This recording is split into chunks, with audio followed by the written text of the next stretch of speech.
Another move from karate. This is a very interesting one. Steve, you just put your arm out for me and be as strong as you can.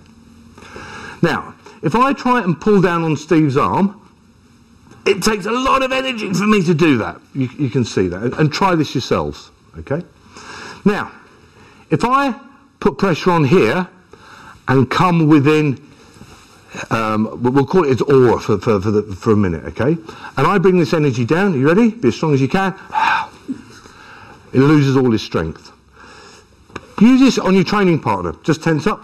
And Steve can take a good belt. There's no question about this, okay? If I come in within his aura, take the energy down and strike, you can see visibly the difference. And again, if you could explain. It's totally different, good 50% difference. Now, if we start joining the dots, which is something I'm going to mention a few times over the course of these DVDs. Imagine Steve is coming in to strike me. I've got my hands up here. I'm going to drop here onto the meridian in his arm.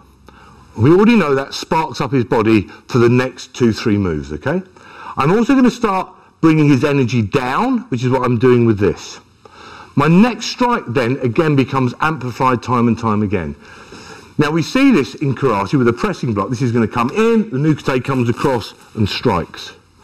Now unless you spent years and years doing iron finger techniques and hitting sand and pebbles and stuff like that, most people's fingers are not going to take that. But if I weaken the body and I know where to strike, so that nukete could perhaps come in to the sternal notch here, it could come into the solar plexus. If I strike into that, it has an effect. If I bring the energy down, it has a much greater effect. And you imagine into the vital points on the neck and the throat, it's going to be far, far greater. So again, we can start looking at karate kata, and the Dragon Society, who I've got to say, I'm inordinately fond of their work, Tom Munsey and Rick Moneymaker out in the States, who've spent 30, 40 years studying this sort of stuff. And they are very much karate based in their teachings. If this punch is coming in, and I'm coming across here, we could possibly start putting together a system whereby, by activating some vital areas, we could be looking within then the realms of what is commonly known as dim mak or death touch.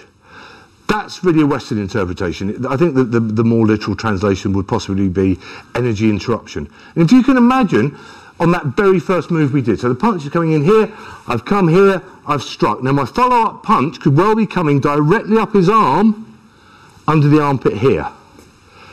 That is where the heart meridian starts.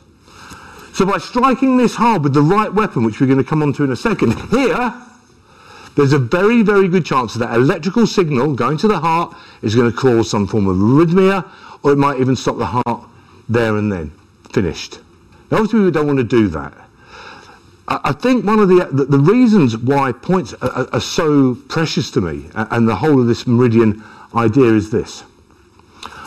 Let me show you. Steve grabs me.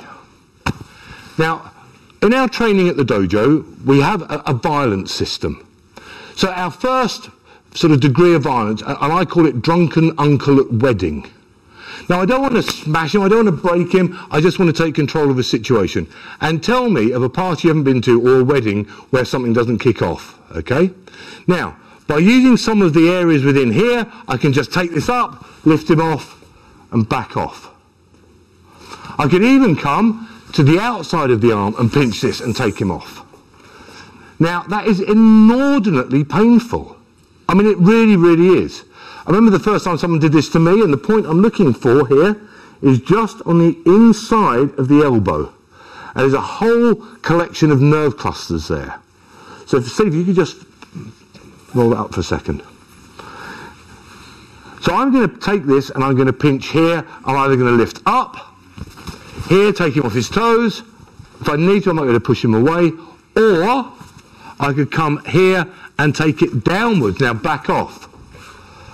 No real harm done, but the situation might well have stopped from escalating. Okay?